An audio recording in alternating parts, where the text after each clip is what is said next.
सभी बच्चे ध्यान दें। आज हम रेजोनेंस सर्किट के बारे में बात करेंगे। रेजोनेंस सर्किट समझने के पहले हम रेजोनेंस समझेंगे कि रेजोनेंस क्या होता है।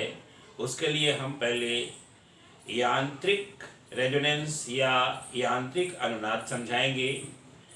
इसकी परिभाषा होती है कि जैसे मान लीजिए कोई वस्तु कंपन कर रही है तो उसकी कोई अपनी फ्रीक्वेंसी होगी। अगर इसको कंपन कराने के लिए एक अप्लाइड फोर्स लगा दिया जाए जो पीरियाडिक हो, और वो पीरियाडिक फोर्स लगाने पर अगर वस्तु अपनी नेचुरल फ्रीक्वेंसी से कंपन करने लगे तो ऐसी फ्रीक्वेंसी को हम अनुनाद फ्रीक्वेंसी कहते हैं और इस घटना को अनुनाद कहते हैं। इसको सरल भाषा में समझ लीजिए, जितना हमने बड़ा समझाया वो सरल है। सरल भाषा में ये है, यदि किसी कंपन करने वाली वस्तु में पीरियाडिक फोर्स लगाने पर वह अपनी नेचुरल आवृत्ति से कंपन करने लगे तो हम इसे यांत्रिक अनुनाद कहते हैं। ठीक इसी प्रकार यहाँ भी अनुनाद होता है। ध्यान दीजिए, जो रेजोनेंस सर्किट क्या होते हैं या इनकी परिभाषा क्या होती है। रेजोनेंस सर्किट में होता है, सबसे पहले तो ये समझें कि रेजोनेंस सर्किट कितने प्रकार के होते हैं, फिर इसकी अनुनाद की हम परिभाषा बताएंगे। तो रेजोनेंस सर्किट दो प्रकार के होते हैं, एक होता है सीरीज रेजोनेंस सर्किट और एक होता है पैरेलल रेजोनेंस सर्किट। मतलब एक श्रेणी अनुनादी परिपथ और दूसरा समांतर अनुनादी परिपथ। हमारे कोर्स में केवल श्रेणी अनुनादी परिपथ है जिसके बारे में हम यहाँ बताएंगे। तो यहाँ सुने, ये सीरीज रेजोनेंस सर्किट क्या होता है।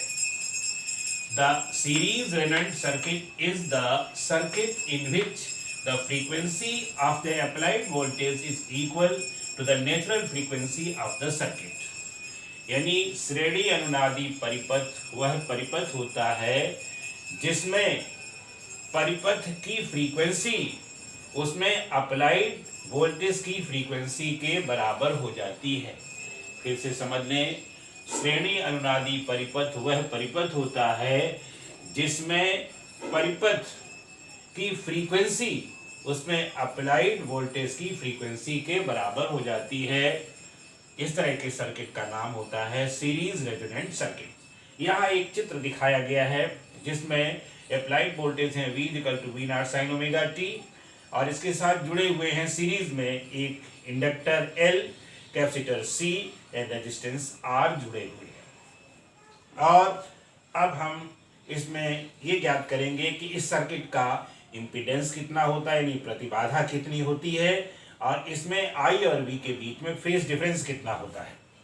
तो इधर ये हम पढ़ चुके हैं, इसलिए मैंने यहाँ पर लिख दिया था impedance of the circuit Z = XL - XC का whole square plus R square और पूरे का under root is equal to under root omega L - 1/ओमेगा C, क्यों ये इनके बराबर होते हैं, का होल स्क्वायर प्लस यहाँ पर हो जाएगा R स्क्वायर।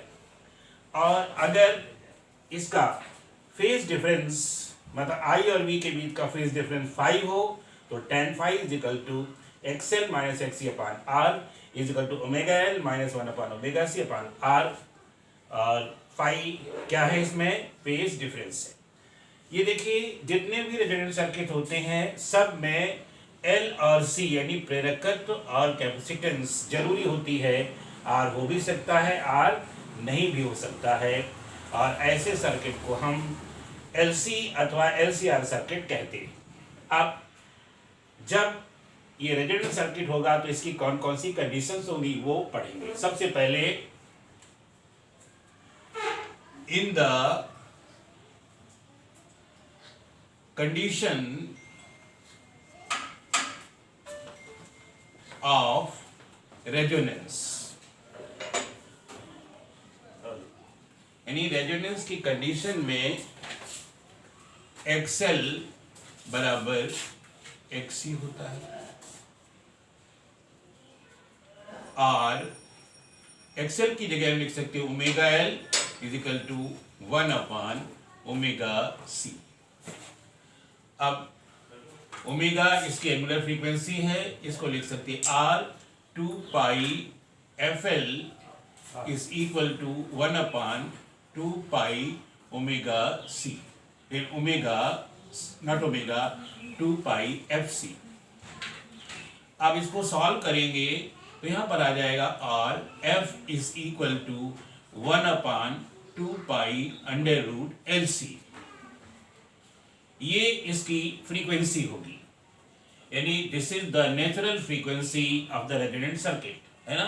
और ये यहाँ पर नेचुरल फ्रीक्वेंसी है या इसकी रेजोनेंट फ्रीक्वेंसी है, इसलिए इसको हम एफ नॉट से डिनोट करते हैं। देयरफॉर रेजोनेंट फ्रीक्वेंसी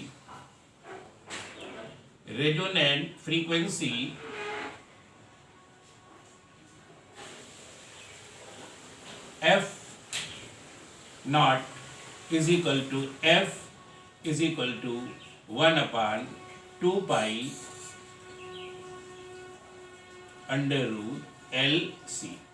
सभी बच्चे समझ गए होंगे कि इस समय जो इसकी फ्रीक्वेंसी होती है वो नेचुरल फ्रीक्वेंसी के बराबर होती है।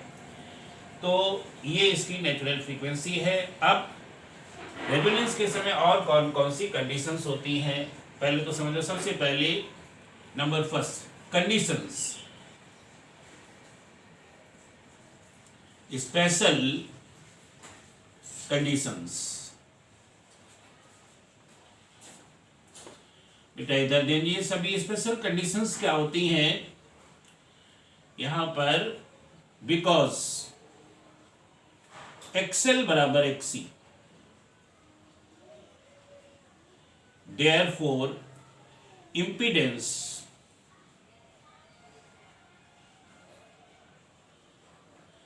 Z बराबर R हो जाता है और ये मिनिमम होता है।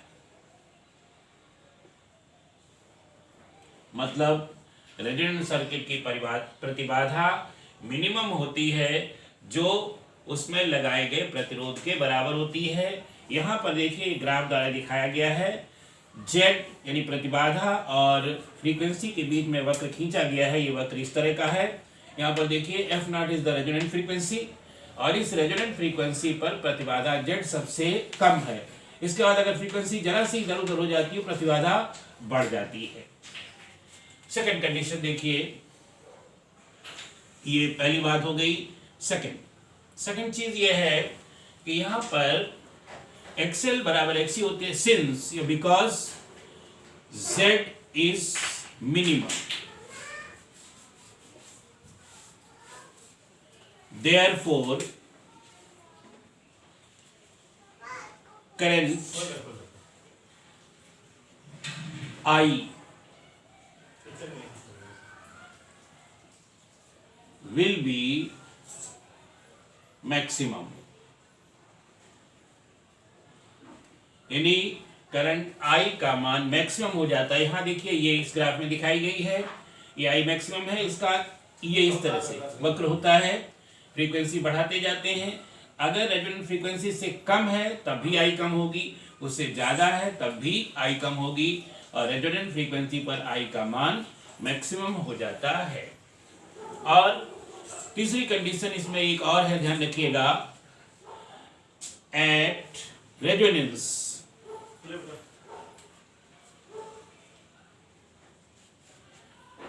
VL and VC and voltage of inductor and voltage of capacitors may be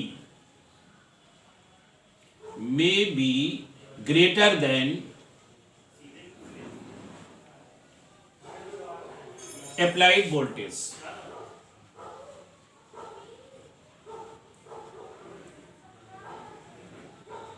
यानी VL और VC के वोल्टेज अप्लाइड वोल्टेज से भी बड़े हो सकते हैं। मतलब ये जरूरी नहीं कि हो सकते हैं।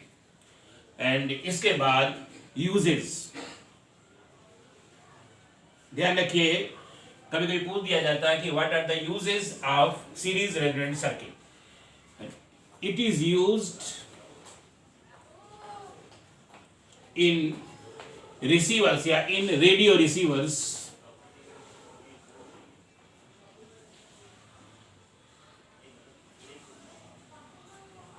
यानी इसका उपयोग रेडियोग्राही में किया जाता है, यानी जो इलेक्ट्रोमैग्नेटिक वेव के सिग्नल होते हैं उनको रिसीव करने के लिए इनका उपयोग किया जाता है। अब सभी बच्चे समझ गए होंगे कि रेजोनेंट सर्किट क्या होते हैं और इनकी क्या कंडीशंस होती हैं और इनके उपयोग क्या है।